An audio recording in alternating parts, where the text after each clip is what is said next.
there, my name is Muhammad Abubakar. Welcome you to this week's edition of Reflections.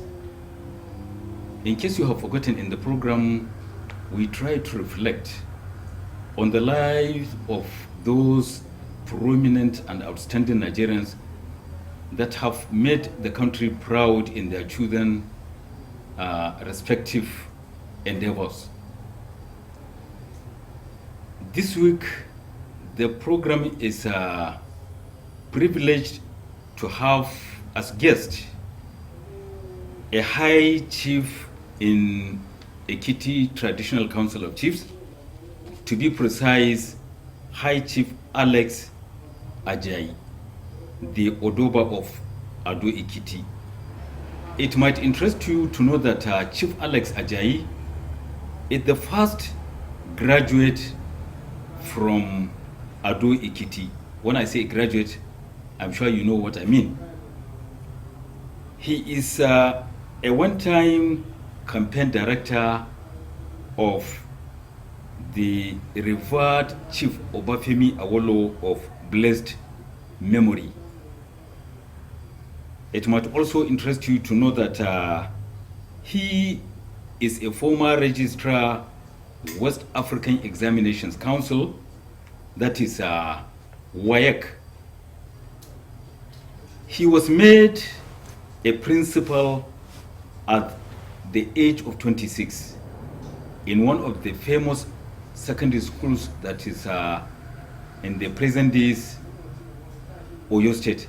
The most interesting thing about our guest Chief Alex Ajayi is that as Assistant Registrar, West African Examinations Council, he issued certificate of WAEC to Nigeria's current President Muhammadu Buhari, an issue that you will agree with me is still a subject of contention. We shall hear more from our guest in the course of the program. Join me to welcome Chief Alex Ajayi. Sir, you're welcome. Thank you very much, and good evening, viewers. Sir, it is the tradition of the program to hear from the what would the viewer know about your humble beginning, background. Thank you very much. My name is Alex Olu Ajayi, and I hail from Ado Ekiti. I was born physically in my mother's hometown at Owo. That was 28th June 1930. So my next birthday will be 89, by the grace of God. 89? That's right. And my father was an educationist, and that meant that he had to travel from one station to the other, and I had to attend schools over and over again, different places. When I was leaving school in standard 6, the certificate could not contain the list of schools I attended. Because at times I attended 2 schools the same year. And this made me know many parts of the country, and particularly the western part of Nigeria. Okay, so your early education, was it in Ado Ekiti here or? It was spread around.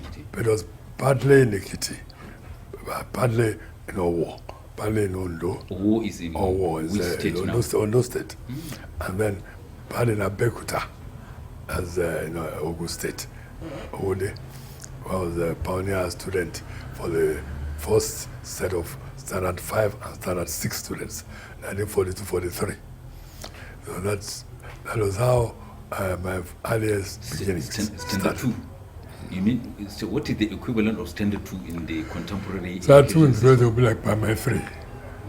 Primary 3. Okay, Primary 3. Yes. Okay. And this went on. So, but by the time I finished, I must have attended at least about 8 different primary schools. And from there, I then went up to a secondary school. Where? Ibobi College, which is in Lagos. So you are also a product of Ibobi College? I'm an Ibobian. Which year were you enrolled as a student? I was in Ibobi from 1944 January till September 1949. September because I had the opportunity of taking the London matriculation in May of that year and not waiting till December to take school certificate. So the results were published in September. And by the end of September, the previous teacher who became principal at Christ School came on holidays to Igbobi and heard that some of us had taken and passed London matriculation, which at that time was higher than school sat. Then decided to tell me that it was not necessary for me to continue taking school sat. Then he took me from Lagos straight to Adwekiti to start teaching my schoolmates. Okay. The viewer might be interested to hear from you some of your mates at Igbobi College in Lagos. Can you share with the viewer some of those? Yes, I would like to know some of them. Yes. First of all, we have Michael Ibru, who was a year junior to me. Michael Ibru. Okay. I'm going to give the names of those people in Nigeria will know. He was in Form 5 when I was in Form 6, but it was my cricket team. At that time also we had Professor Olu Ajayi, who became a professor in surgery at the University of Ibadan. At that time we had Gabriel Henry Gihon, who became a resident engineer of the University of Ibadan. He's from Benin. We had Dr. Ogbe, who was my class, David Ogbe, he also from Warri. And we had Wanze, who was the police medical officer in Lagos for years. And there was Ambassador Folabi, who was an economist and became an ambassador in different parts of the world. Belgium, New York, also in Zimbabwe, where I visited him. And we had hundreds of boys of that nature. And we had Shobome Balogun, who was a few years my junior. He was in Form 3 at that time. So these are names people in Nigeria would know easily. Those of you product of Igbobi College, how many of you are still alive? My set, about 10 are still alive, I think. About 10 are still alive. Do you still relate with them? Oh yes, we do have a reunion once in a while, but we lost so many of them, as one would expect. I was young among them, so at 89, many of them will be past 90. Okay.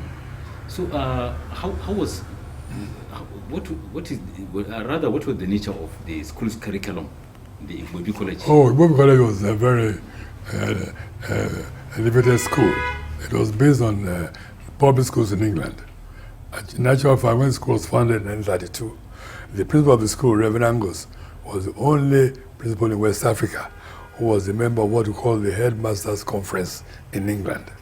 When you talk of Headmasters' Conference in England, that means principals of public schools like Eton College, like Harrow School, like Marlborough School, like Winchester, and so many of those prestigious schools.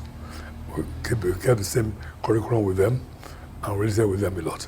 And we studied all subjects, all the sciences, Latin, and religion, and they played all the games that one could imagine. I was captain of my house team in cricket, and so which means you like cricket? Oh yes, so much, and I think it helped me so much to keep straight. And I was a bowler, and I had better bowlers than myself. You mean bowling? No, not the game ball, but bowling the ball. Okay. When you have to throw the ball to the batsman, and it's an attempt to either get him caught if he hits it the wrong way, or you knock out his wickets. Okay. So was it a boarding school? Oh, totally boarding. The boarding school very expensive, highbrow more or less. In those days, the school started right complete from beginning, Form 1 to Form 6 the same day. What happened was that it's a combination of effort by both the Anglican Church and Methodist Church. So the both boys from Methodist Boys School and St. Mary's Grammar School in Lagos. At that time, most schools in Lagos were mainly day schools other than St. Gregory's and King's College. Other schools were day schools. So Igbobi was the first major experiment in boarding house for mission schools. So those schools were brought together from Form 1 to Form 6. And those in Form 6 at that time were people like So the school was managed by the both by missionaries, okay. yes, Anglican and Methodist. And the first set of finalists were people like T.S. Taslim Ilas, the Chief Justice of Nigeria, and President of the International Court of Justice in The Hague. And also had a G.B. Coker, who was the first set. And therefore, by the way, came 2 years later. And then in Badway. Okay. And a young boy, Olu Ajayi, was a young boy from Kano. He laid the record for schools in the 100 years for years, in 1935. He's a Hausa boy from Kano. Olu Ajayi. And his name remained on our sports program for years. For all my 6 years at Ibobi, nobody could beat his record. So which means students were not restricted. The enrollment was not limited to states within the defunct southwestern region. Exactly. The school was took students from across West Africa. We had students from Sierra Leone, like Nelson Williams, then there's popular Nelson Williams of Sobowin, upright in Warri. All these boys attended school. Okay. And its school actually became more of a school for dynasties. So we had people, we even had expatriates attending school. So you were there for how many years? I was there for 6 years, less 3 months. Because I left in September of my final year, because I'd passed an examination superior to the one I was to take in December. So by September, I was taken away from school by our previous teacher, who became a principal at Ado here, and I started teaching earlier than I could have. So soon after you left Igbobi College, you started teaching? Immediately, for the second day of living. The second day? It was so easy? No, it was a straight for the principal of Christ School, who brought me to Ado here. I had been a tutor the previous year. It was from there I became principal at Christ School. He was my tutor and housemaster. So, but he came on holidays to Ibobi. At that time, we had moved to 3 terms, but those who were still on 4 quarters. So we had opened while he was on holidays. So he was able to catch me and take me straight to Ado. And it was easy for him to do that because my father was also part of the mission. And he passed through the town where my father was. I told him, just with a fleeting moment, and I enjoyed it. Okay. So how was the pay? Pardon? How were you? What was the pay? Oh, interesting. That's a very interesting question. Because in getting to Christ School, I had to do 3 jobs. And for the pay of less than 1. Because at that time, if you left a grammar school, you were paid £7 if you were a clerk, and £9 if you were a technician. And but in the mission, if you're teaching, you got £6. But when I went to Christ School, I was paid £5 because I was doing both teaching, mathematics, history, and I was also a clerk in the principal's office, and also a bossa. And so I did those 3 jobs, and I enjoyed it. You enjoyed it? Oh. You had enough money? It was not enough money. It was the idea that as a young boy of 19 at that time, and with your friends around the school, and it was a continuation of school life actually, and not being too keen on so much income, and being used to missionary life. Okay. So at what point in time did you decided to further your education? Oh, within the first year of my being at Christ School of living Ibobi, I sought admission to the University of Durham, Abbey College in Freetown, and I was admitted. So within a year, I left Ibobi September 1949, and by September 1950, I was on the boat to Freetown. Boat? You boated? I boarded MV Accra. From Lagos? From Lagos to Freetown, 5 days. I went by what we call deck. It took you 5 days to reach your Freetown. destination, Freetown. With other friends and students. Well, Like who and who? like Banwo, who was the Chief Inspector of Education in Lagos, and Adelaja, and also my old teachers were in the boat with me, and some very senior friends. The former principal of Bethesda High School, Olatuboso, was on that boat. Your first trip outside Nigeria? My very first trip. Probably your first experience of being in a boat. Well, the only experience I had was traveling across from Lagos Marina to Apapa on what was called Kathleen. It was a 1 penny ride in those days. So how was life in Accra? You see? Freetown. Freetown. That was a great excitement. And you had people who definitely had deep connection with Nigeria, and particularly Yoruba and Hausa. There are a lot of Hausas and Yorubas. Yes, there. because you met them. They are not pure Yoruba or pure Hausa, but people had come through many routes. For them, Yorubas had been taken to the West Indies and other parts of America, and then brought back. So the culture was still in them, and so even from the language, the patois, the language spoken, which is like our own broken English here, a lot of idiom, a lot of the words, a lot of the formations and style are all based on Yoruba, and many of them would love to retain their Yoruba names, and the same too with the Fullers, the Fulanis and the Hausas in Freetown. So, let me ask you this question: What is it that influenced the choice of the course you studied there? Oh yes, my background in Ibobi helped me a lot. First of all, my background at home. My father was a very keen artsman, and particularly in the use of English language. He had been a master of it, because here in Adwekiti, where the mission first started, was given to them, the land was given to them on the instruction of the Ewi by my family. And he was taken at an early age to live with missionaries. So his English language became nearly native. And even with all my experience in English language and English studies and other achievements, I would still write my father, sit down and plan it properly and draft it, because his language was native. So that helped with us, give me a language background.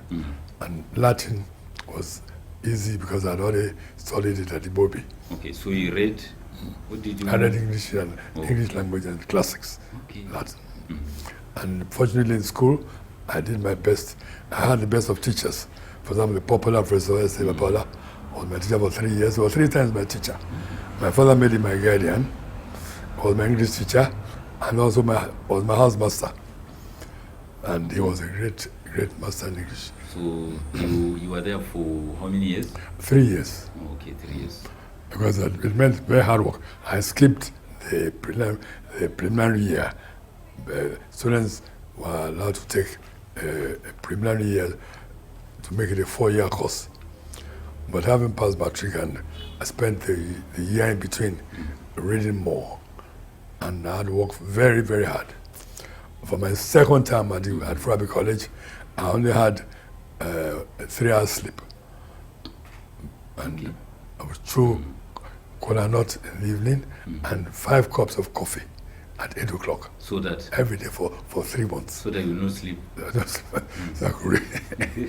And with that, I was able to pass the first year, because those days... So eventually the sleepless nights paid off when... So much. The law was fulfilled in Furabi College. Students spent an average of 5 to 6 years on what should be 3+.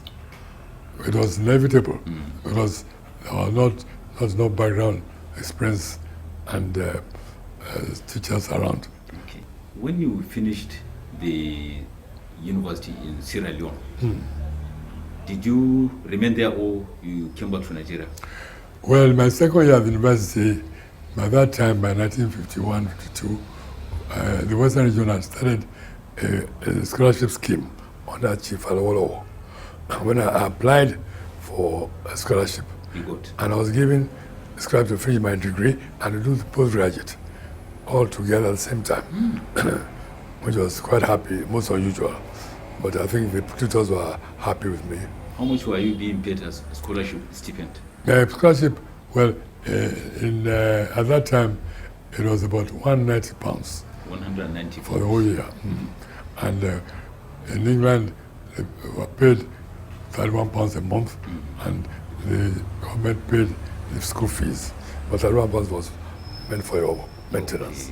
Okay. So when eventually you finished the postgraduate? When I finished the postgraduate, I was posted to St. Andrews College, Oyo, to teach teachers. You know, it is now where you have the Crowther University. Well, it's the oldest teacher training college in Nigeria. In Nigeria. And it was where my father attended. And in actual fact, my father attended that college twice, both when he was becoming a teacher and then when he became a pastor. And I lived in the house where he stayed as a pastor. By Providence. By Providence. Okay. So let me ask you, at what point in time of your life did you decided to get married? I decided to get married early because at the time coming back to Nigeria at a very early age, early in those days. Because don't forget that, as I said. How old were you when you came back to Nigeria? I was 23 plus. 23? 24 years. And I started teaching in schools, first at St. Andrews College, Oyo, then Jabodi Grammar School. Before that, I taught at the Grammar School in Ibadan. So, when I became principal at a very early age. You became a principal, I was told, I read at 26. At the age of 26. That's right. How did it happen? What happened was that it was a community school to which I was invited. The principal of the school was being appointed as the minister under Chief Awolowo. I had been principal for only 2 years, and he thought I could come and take over from him.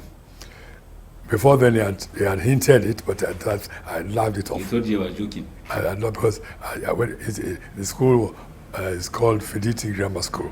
When he said the school is still in existence. It has produced so many people, even the chancellor of the university, Olajimoke, Bode Olajimoke, the chancellor of Achievers. He was here when I was being conferred honorary doctorate degree at the State University last June. He came with all the old boys of that school, about 20 professors among them. And fortunately, the school is only 20 miles from Ibadan. Okay. And I told myself, look, your school is 20 miles from Ibadan. The best college in Britain and the Commonwealth is Eton College. It's only 20 miles from London. And it's on the same street with the University of Ibadan, and on the same side with it. So I started to invite my friends and senior professors at the university to start teaching my boys. I also invited the maestro footballer, Teslim Balogun, to start coaching my boys in football. So in academics and in football, we started having mighty banana titles. You were about to tell the viewer when you got married, the man, yes. It was coming to the limelight so early. You had so many girls who were interested in you. And if you didn't want to get into trouble, the best thing was to get hitched. And this was what decided my marriage. It was not too early, but it was earlier than some of my colleagues. Okay. At the age of 27. I remember at 27 and a half. 27. December. Is she, okay, the wife, is she from Oyo, the present is Oyo State, or from your town? No, not my town. My family in Ado here, we married from outside. Many of us married from my father, even my grandfather. My grandfather married from Oyo. My father married from Owo. So we seem to be very universal in mind. I'm like that stuff. So was it arranged? Not at all. My own choice. Your own choice. You made the first move, or she did? No, You made the first move. The first move. Okay, so that tradition of getting married at a very, very early age, how wide, I mean, that culture, is it still being practiced here in the southwestern part of Nigeria? Well, in those days, earlier than ourselves, people married past 30, 35. But at the age I was, as a principal of grammar school, I was financially very comfortable for my age. I had all I wanted. I had my good salary, and in the community school, I had extra inducement. Then I had my vehicle for transportation. Wow. And I had. You owned your first vehicle at the age of 27? No, I had my first vehicle even earlier. Even earlier? Yes, earlier. Wow. At 24 plus, when I was at St. John's College. 24. December 1954. Number LA 2440, Rover 75. You can still remember? Of course. That will convince me more. Those days were not what we have now. At your age, sir, your memory is still very, very sharp. Well, thank you. You said you will be 89. In June. In June. And you can still recollect what happened when you were 24. Wow. Life begins at 80. Life begins at 80. So don't worry yourself at all. Keep well, think well, be happy with everybody. Yes.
Oga, open your full tank.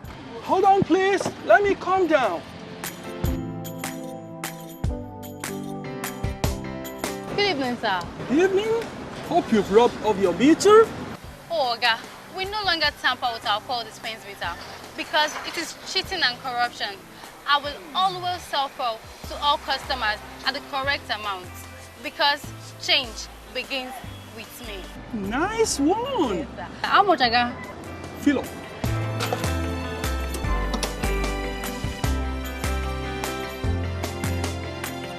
This message is brought to you by the National Orientation Agency in conjunction with the Federal Ministry of Information and Culture.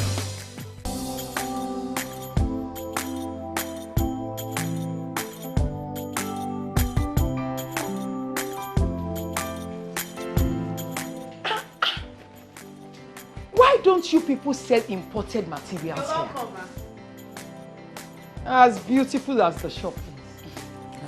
Auntie, buying foreign goods does not help our economy. Neither does it boost local production. And the good thing is Nigerian-made products are high quality. Really? And to make Nigeria great again, that is why I only sell made in Nigeria products. Because change begins with me. I'm convinced. Change begins with me too, huh?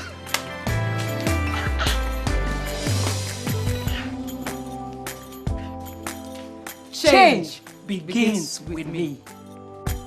This message is brought to you by the National Orientation Agency in conjunction with the Federal Ministry of Information and Culture.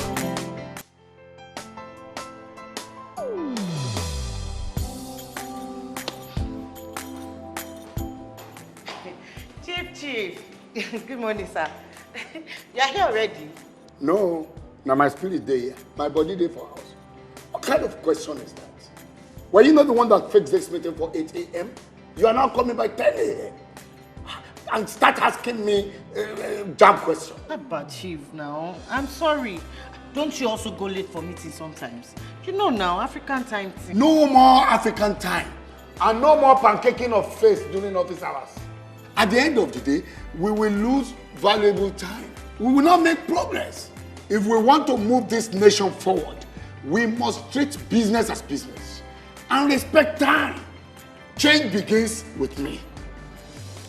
Thank you, sir. I'm sorry. Can we go for the meeting now, Chief? Better. This message is brought to you by the National Orientation Agency in conjunction with the Federal Ministry of Information and Culture.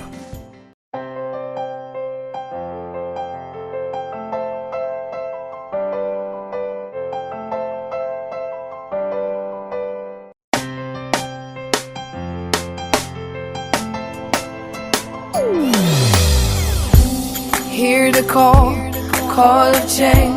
Stand up, Nigeria. Change is here and it's going to stay. Change begins with you. Oh yeah, make we go. Go to so let the change begin from within. Look at Ajayi, Ogeruola. Change begins with you and me. Change begins with me. Change begins with me. Change begins with me.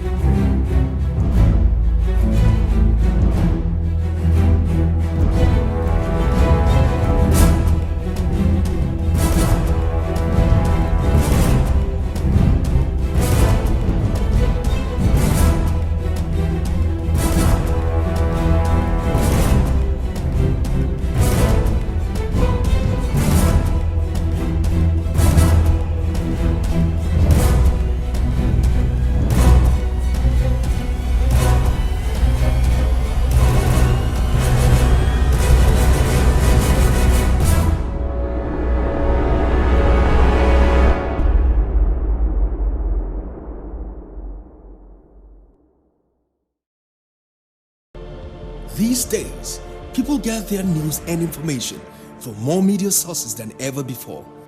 Some of the news and information given are fake, unverified, doctored, and manufactured to create confusion, stir disaffection, and cause disunity. Before you believe or share any news, ask yourself, is this real? Is it from a credible source? Is it verified or verifiable? Fake news is dangerous. Whether you do it for fun or for political gains, real people can get hurt. Fake news, don't create it, don't spread it. This is a public service announcement from NTA. You can follow us on all our social media platforms: Facebook at NTA Network News, Instagram at NTA Network, Twitter at NTA News Now, YouTube at NTA News Online. All visit www.nta.ng. For live streaming, visit www.nta.ng/live.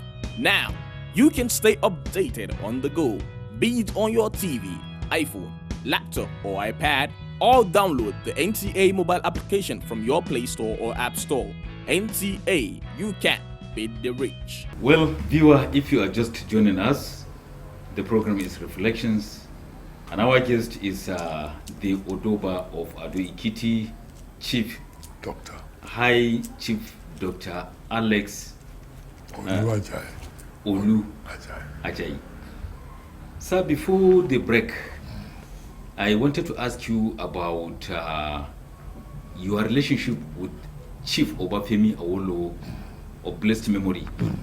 I read in your CV that you were one of his closest political allies when he was alive. How did it happen? It's very interesting. As a young boy, I was much interested in politics. Not only Chief Olu. You cannot believe that as early as January 8, 1949, I was in Azikwe's convoy to the governor's house, government house in Lagos, to obtain the certificate of recognition for the Oba of Lagos. It came out in the West African pilot of that day. I was standing behind it because I was tall. I knew I'm tall. And my picture came out. I followed the crowd. So I came into politics very early life, but more so with Chief Awolowo. He was in the House of Assembly in 1951. And my father, who had been a founder of many social organizations in Ekiti, was virtually selected to be a member of the House. Although was a pastor, my own father. House of Representatives? House of Assembly. Okay, House of Assembly. In Western House. Here, Western in Ibadan. Okay. Western House of Assembly. So that was how he and Awolowo became my colleagues. And because he was a pastor, he couldn't make him a minister. But he ensured that he attended all his policy administration committees. And that brought me in contact with Chief Awolowo. And Chief Awolowo virtually adopted me as his son. Okay. So I was his coordinator in Borno State in 1979. So that means you have been to most parts of Nigeria? Every part. Every part? Sokoto, how many Calabar. You know Sokoto, you have been to Sokoto? So I was at the installation of Dasuki with Kabesi, the late Oba Sijuade.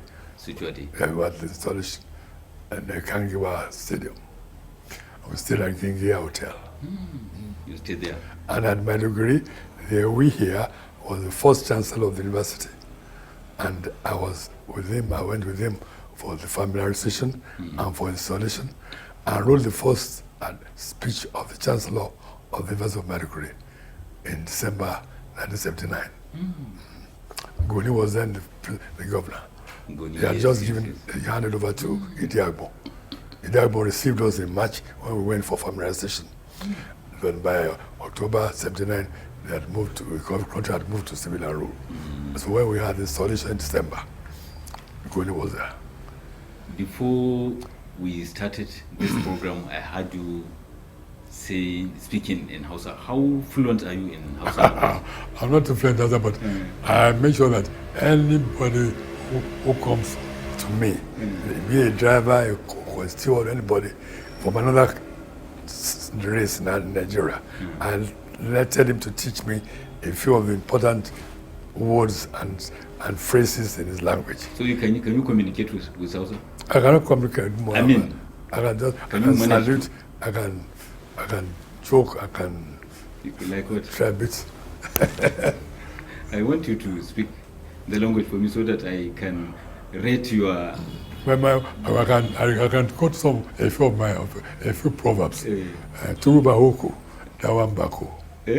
Turuba huku, dawambako. That is a junction that convinces a stranger like you. Okay.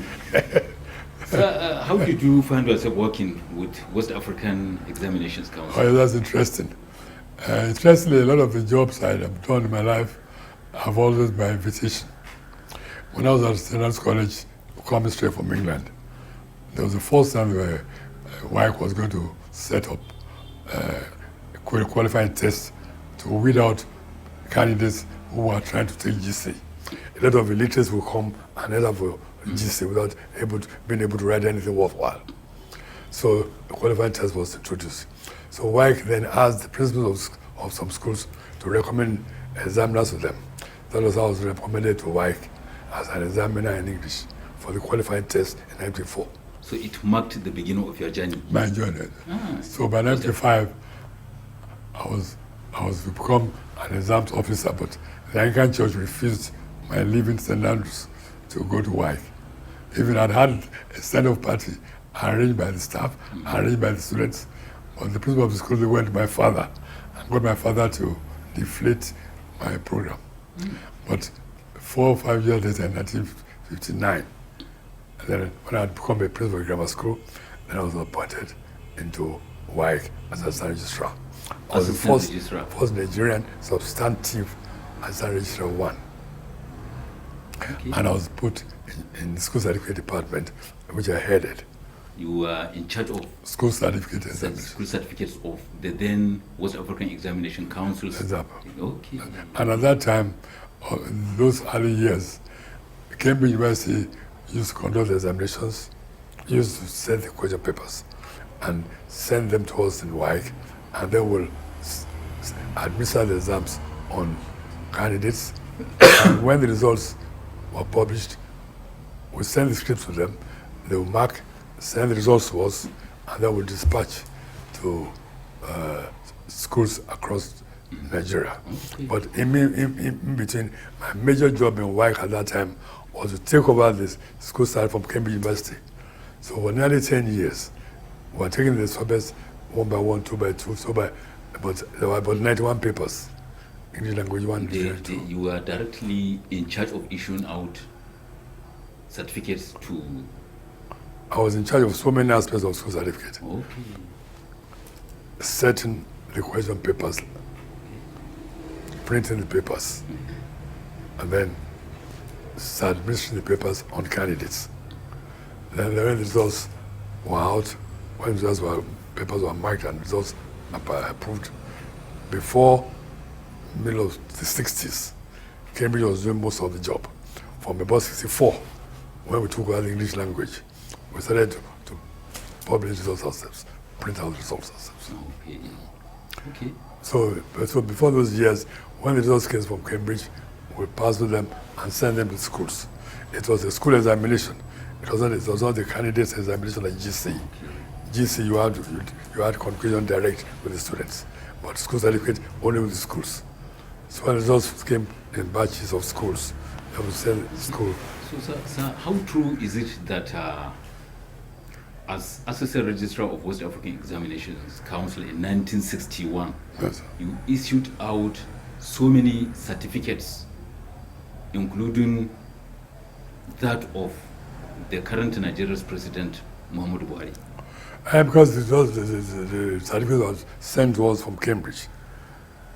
And then we then dispatched to the schools, which gave out the certificates to the schools. Simple. It was not, all that they're saying about the certificate, they're just a part of illiterate stupidity. Illiterate stupidity. See, and Cambridge itself has confirmed everything about our head of state.